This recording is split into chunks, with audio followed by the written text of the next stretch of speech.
What is up, my fellow mobile gamers? In today's video, we got our best arena guide, single target DPS challenge. Like and subscribe for more amazing movies.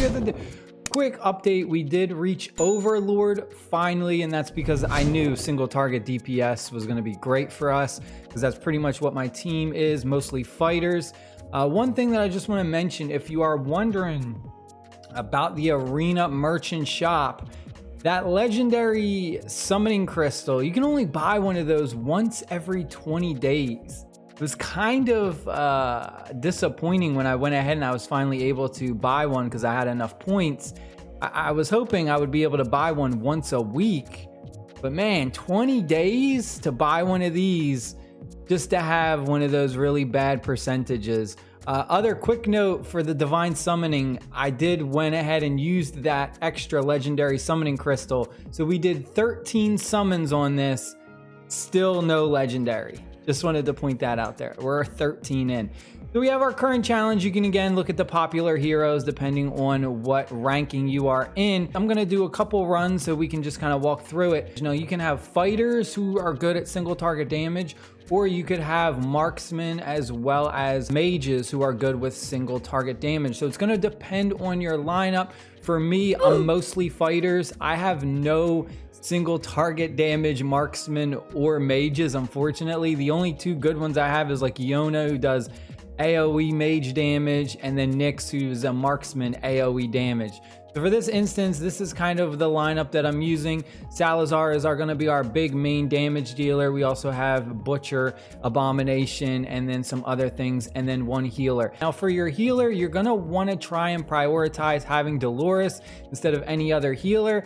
The only reason I have Dolores not in there is because I'm not quite sure if she's able to heal up my Salazar when I put him out there. I still have to, you know, it's a few adjustments that I have to make, but you would want to run Dolores just so you can go ahead and get her extra bonus for her ultimate, the inspiration, which just increases the attack power. And the other thing is you want to make sure you time her ultimate with your other hero's ultimate. So you want to kind of do like a chain reaction where you're going to hold their ultimates, activate hers first, and then immediately activate the other heroes. So we're gonna go ahead and we're gonna jump into I'll just do some auto fights real quick. You wanna try and block their way to your crystal as fast as possible.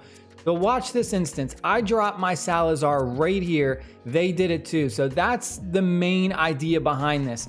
If you go ahead and you wait and you start trying to build up your heroes down here, and you go up against someone who's doing this method where they drop a fighter really fast, you're gonna miss out on a lot of damage and you're just gonna get burned by their DPS. I'll try and find somebody who doesn't use that method. Their character went ahead and did get destroyed, and then they went ahead and dropped another one, but this is the main layout. So we have a fighter. I have Salazar, who is strong enough. He's getting healed. And then we have some just additional fighters. Now you can do this method if you have like ranged marksmen who are really good, or mages. The only difference is you would drop one down to block him quickly so that way he doesn't advance. And then you would just go ahead and drop like your marksmen and your mages right here on these tiles. So that way you can just burst them down faster. You just never want to have it wait. You never want him to walk, because that's so much additional time that's being wasted and you're missing out on that damage per second. See if I can find somebody who doesn't use this method. Another hero that you can really use that a lot of people tend to use because of his poison is this guy right here, the elf Cuck. The marksman piercing guy. Basically, you only use him because his basic attack has the poison effect, which deals 1% of the target's max HP per second and stacks up to 3 times. You don't even really necessarily have to have him at a very high level, just because it doesn't matter what his attack necessarily is. You just want to buff his attack speed so that way he attacks a lot.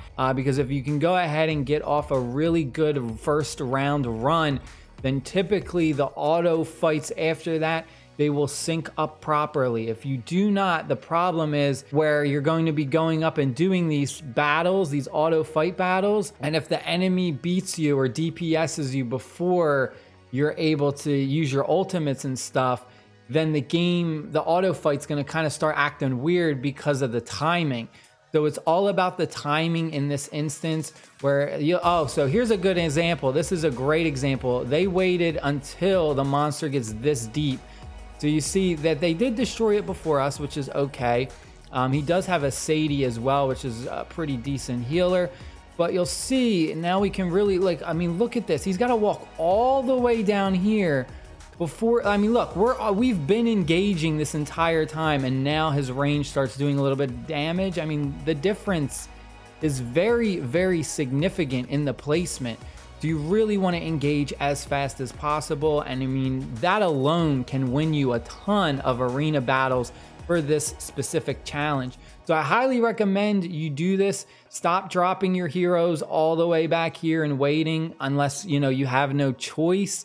Again, it's going to depend on your heroes, but try and cut off that enemy as fast as possible. So that way you can just, look at this.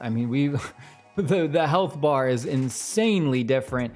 This will be a huge example because now I have all my fighters out there. So look at this. Let's zoom out as far as we can.